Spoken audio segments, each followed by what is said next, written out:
estrella, macho. Sí, ten que ser unha estrella,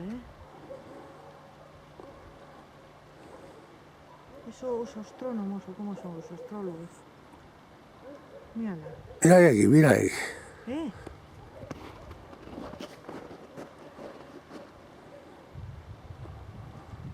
Sí, pero eu vexo de colorines, sí. Eso ten que ser unha estrella, non?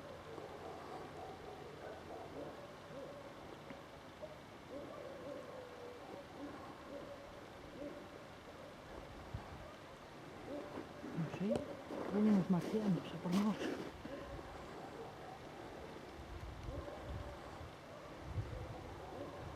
Aí está, mira. Mira, eu vexo desde aquí como se fora. Aquí vexo como de colorines, fíjate. Pero cambia. Sí.